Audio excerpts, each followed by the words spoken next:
Good morning and welcome to my channel Bong স্যাঙ্গো। আশা করি তোমরা সবাই খুব ভালো আছো। আজকে আমি একদম আমার নিজের ইচ্ছে মতন একটা সবজি রান্না করব। তো এটার জন্য আমি আলু কুমড়ো ডুমো ডুমো করে কেটে রেখেছি, পেঁয়াজ ডুমো ডুমো করে কেটে রেখেছি, আর বাড়িতে কিছু চিংড়ি মাছ ছিল, ওই চিংড়ি মাছটা আমি নুন হলুদ দিয়ে একটু সাঁতলে রেখেছি। তো চলো বন্ধুরা, আমার সাথে থাকো, পাশে থাকো আর দেখতে থাকো আমি কিভাবে এই সবজিটা রান্না করি। আমি কড়াই বসিয়ে দিলাম আর একটু সর্ষের তেল দিয়ে দিচ্ছি। রান্নাটা সর্ষের তেলেই হবে।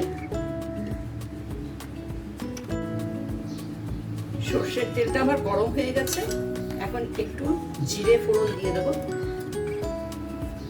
আর এই শুকনো লঙ্কাটা যে নিয়েছিলাম, এই শুকনো লঙ্কাটা ছেড়ে দিচ্ছি। জিরের ক্র্যাকলিং সাউন্ডটা হলে আমি একটু পেঁয়াজগুলো ছেড়ে দেবো।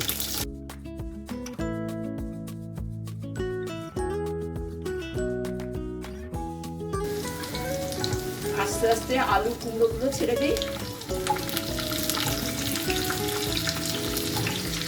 একদমই সোজা রেসিপি, আমার মনে যা ইচ্ছে আমি তাই দিয়েই এই রান্নাটা করব। এটা আমার মনে হয় রুটি রুটির সাথেও খেতে ভালো লাগবে।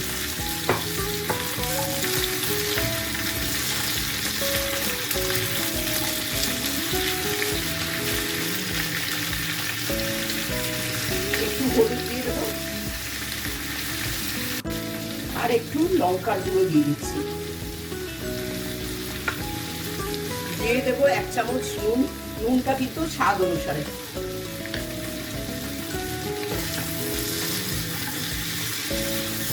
এবার মশলাটা ভাজা ভাজা না হওয়া পর্যন্ত আমি নাড়তে থাকবো। অল্প একটু জল ছিটে দেবো।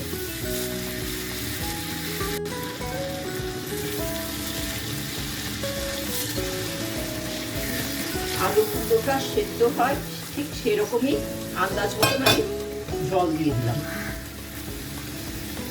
এবার এটা ঢেকে রেখে দেবো যতক্ষণ না আলু কুমড়ো সেদ্ধ হয়। আমি কিন্তু চিনি দেবো অল্প, কারণ এটা কুমড়োটা অলরেডি মিষ্টি, তো চিনিটা একদম অল্পই দেবো। কারণ চিংড়ি মাছের প্রিপারেশনে একটু চিনি না দিলে কিন্তু ভালো লাগে না। আর তোমরা সবাই দেখছো আমি কিন্তু এই কুমড়োর খোসা কিন্তু পুরোটা আমি কাটিনি। আমি কাটি না জানি, আমি অল্প অল্প করে কেটে, এই দেখো অল্প অল্প করে কেটে ছেড়ে দিই। তাহলে কি হয়, তোমার কুমড়োটা পুরোটা গলে যায় না।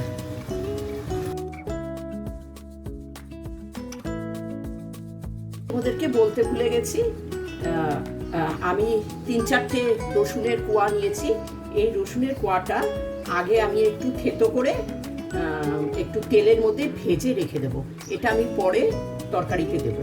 তো আমি করতে ভুলে গেছি, এখন আমি এটা থেতো করে একটা আলাদা কড়াইয়ের মধ্যে একটু ভেজে নিচ্ছি।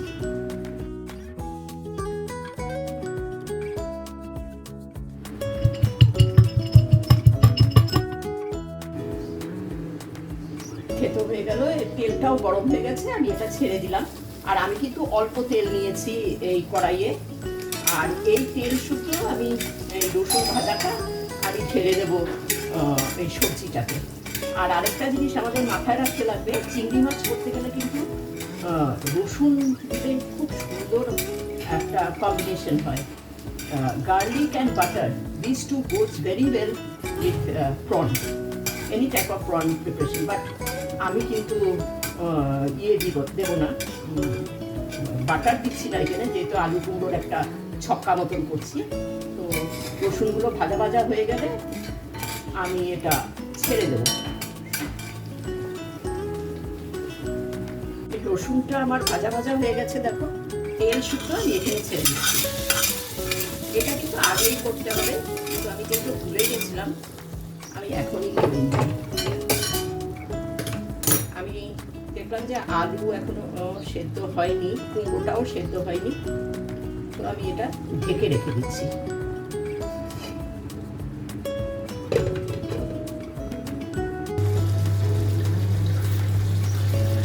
অনেকটাই জল টেনে এসছে, এখন আমি চিংড়ি মাছগুলো দিয়ে দিচ্ছি, কারণ চিংড়ি মাছগুলো একটু সেদ্ধ হবে। আর একটু চিনি দিয়ে দিচ্ছি, চিনি কিন্তু অল্পই দেবো, কারণ কুমড়োটা অলরেডি বৃষ্টি। কিছু লঙ্কা কুচিয়ে রেখেছিলাম, এগুলো ছেড়ে দিলাম।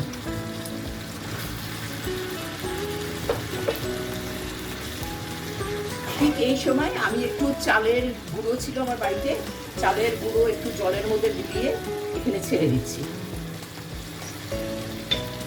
এটাতে একটু মাখা মাখা হবে জিনিসটা।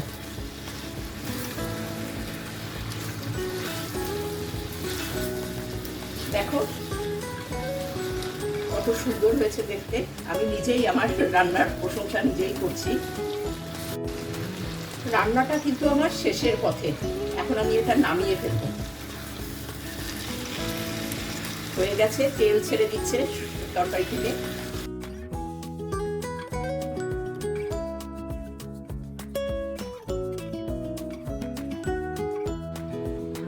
আলু কুমড়ো দিয়ে আমার এই চিংড়ি মাছের প্রিপারেশনটা একদম রেডি। তো তোমরা একটু বাড়িতে ট্রাই করে দেখো তোমাদের কেমন লাগলো, সেটা খেয়ে তারপরে অবশ্যই আমার কমেন্ট বক্সে জানিও। আমার প্রেজেন্টেশনটা কেমন হলো জানিও। আর তোমরা আমার পাশে থেকো, সাথে থেকো, আর যেরকম সাপোর্ট করে আসছো ঠিক সেরকম সাপোর্ট করে যেও। নতুন যারা বন্ধু অ্যাড হয়েছো তারা একটু সাবস্ক্রাইব করে দিও, শেয়ার করো, লাইক করো, কমেন্ট করো, আমার ভালো লাগবে। চলো আজকের মতন এখানেই শেষ করলাম, কালকে আবার ফিরে আসবো কোনো একটা রেসিপি নিয়ে। Bye bye.